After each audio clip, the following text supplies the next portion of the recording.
Hi Aries! Welcome. Ang reading na ito ay para sa entertainment at personal na reflection lamang. So, gamitin lamang yung mga mensaheng tutugma sa iyong situation.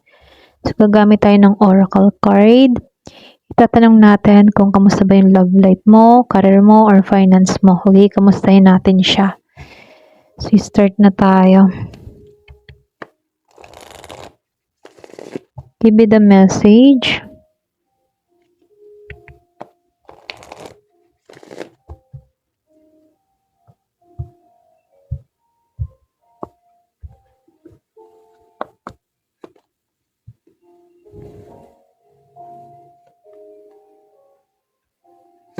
Pwede yung iba sa inyo, no? Meron ditong tao sa buhay mo, Aries, na pwedeng involved ka kay Leo or kay Aries din dito, or pwede rin meron ditong energy na pumapalibot sa'yo. Okay, Leo energy and Aries energy. So, mamaya titingnan natin maigi kung ano ba to.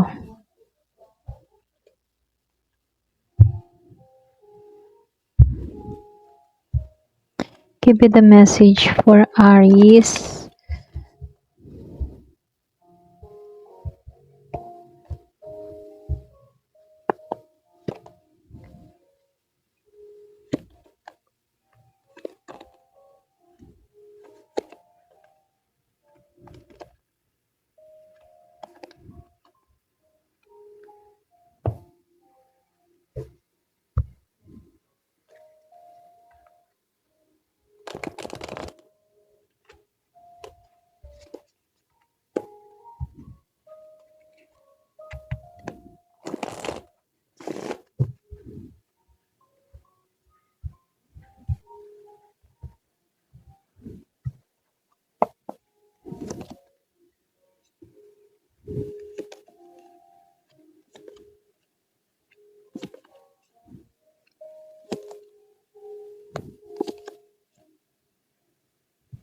Okay. So, dito Aries, lumabas si Leo and Aries din. Pwedeng iba sa inyo, meron kang kadiling dito na Aries o Leo, or pwede may ma-attract sa yung tao na ang zodiac sign ay Aries or Leo, no? Kasi malakas yung Leo energy dito. Pwedeng siya yung klase ng tao na very confident pagdating sa pag-ibig, Confident siya, meron lang ding pride. Pero nakikitaan ko dito, mapili to pagdating sa pag-ibig. Kumbaga, siya yung klase ng tao na na-attract sa strong personality mo. Posible yung iba sa inyo, no? Then, meron din ako nakikitang Aries. Tulad mo din, Aries, may taong fiery, impulsive, at very independent yung kanyang personality. Posible, strong energy nito ay Aries, okay? May attraction pero may tendency din na magiging yung bang tipo na may tendency na maging matigas din yung ulo, okay? So, ito lang nakikita ko, no? Pwedeng iba sa inyo, ito yung ma-attract mo, Aries and Leo, okay?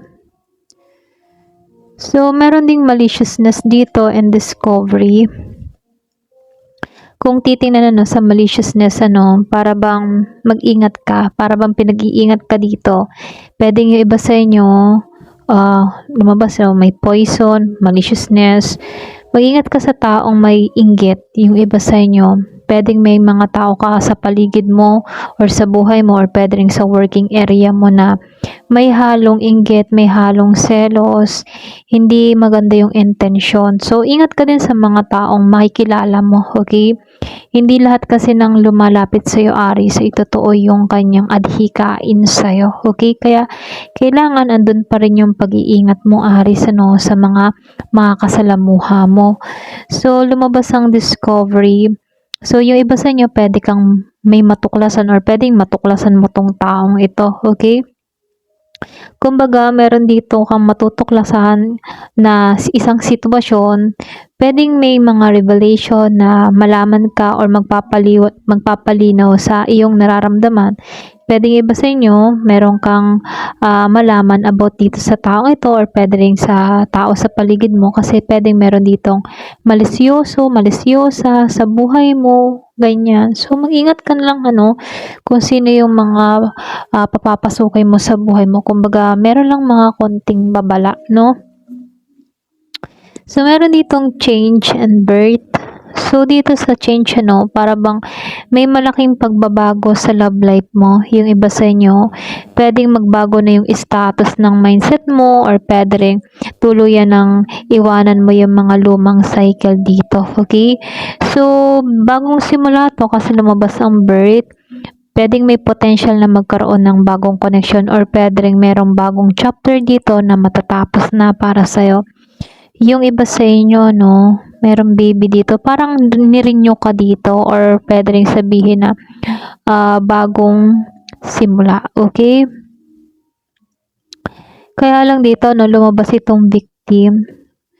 So, sinasabihan ka dito ano, huwag mong dalhin yung alam mo yun, kumbaga huwag kang magpapadala sa iyong emotion. Kumbaga, may mga healing na dapat mangyari dito, okay, sa mga lumang situation kung saan pakaramdam mo para bang nasaktan ka before or puwede ring nakaranas ka na para kang nabiktima before ano. So, sinasabihan ka dito, ito na yung time para maghilom ka sa mga nangyari sa iyong nakaraan, okay? So, puwedeng iba sa inyo pinag-iingat ka din talaga dito para hindi ka mabiktima muli 'no. Yung iba ano, ito lang yung nakikita ko, okay? So, dito 'no, nakikitaan ko dito yung services and expansion. Kumbaga puwedeng meron ditong paglawak ng mga opportunity, puwedeng marami kang, proyekto na makamit dito, okay? Or puwede rin kung ano man yung klase ng ginagawa mo, trabaho mo, kung ikaw man ay isang vlogger, content creator, lalawak yung iyong audience dito 'no. Kumbaga makikita nila yung serbisyo mo or kung ano yung kakayahan mo, okay?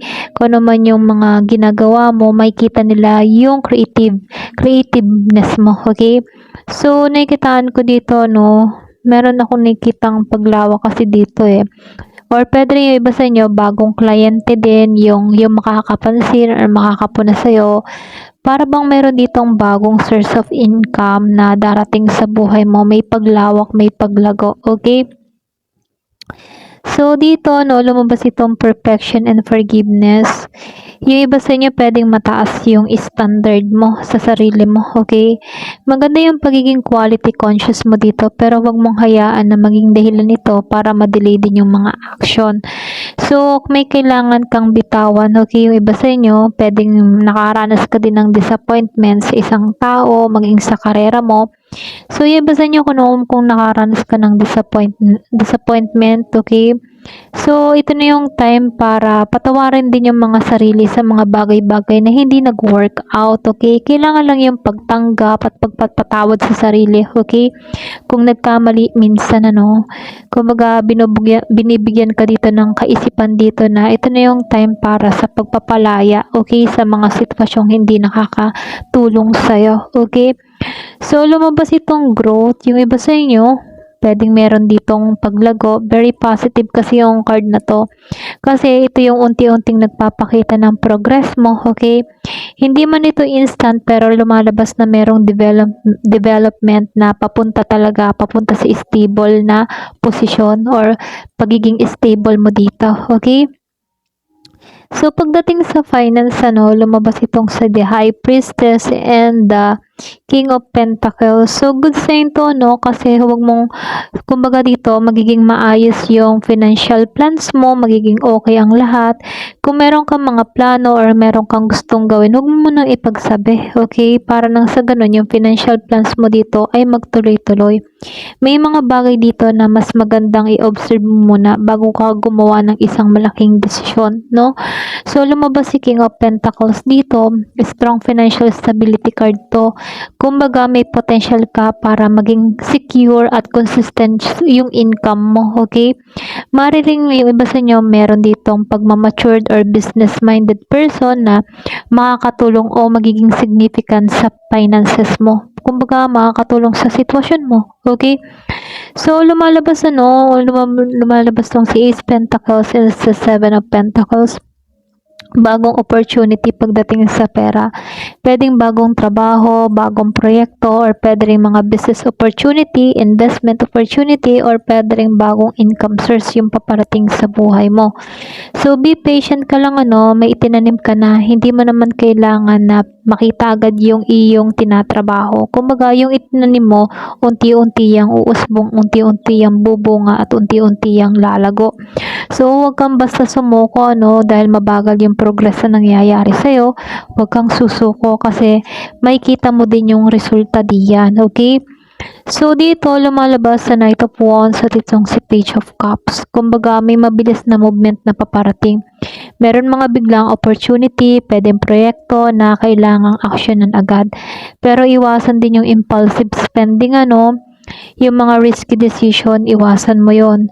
So, may pleasant dito na sorpresa. Kumbaga, pwedeng merong message, offer, or creative opportunity o malit na blessing na magiging simula na mas malaking bagay, pwedeng merong mag-offer sa'yo, okay? So, sinasabihan ka dito, yung love mo kasi dito, meron lang mga konting revelation sa bagong simula dito, okay? May mga konting pag-iingat lang or pwede rin merong taong inggit sa buhay mo. Kumbaga, hindi naman malinaw yung intention nito pero sinasabihan ka dito, mag-ingat ka.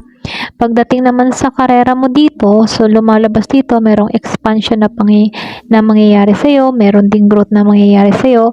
So, ito yung indikasyon na lumalawak yung opportunities mo, okay? Or pwedeng may mga darating na biglaan sa buhay mo kasi lumabas naman dito sa King of Pentacles at si Ace of Pentacles pagdating sa finances mo, Kumbaga dito, meron ako nakikitang paglago, bagong mga financial opportunity na paparating sa'yo, pero kailangan mo pa rin maging patience, Kailangan mong maging maayos sa tamang paghawak ng pera mo para magkaroon to ng long-term stability para sa'yo, okay? So, ito lang yung mensahe sa'yo. Ayan. Thank you for watching. Love and peace.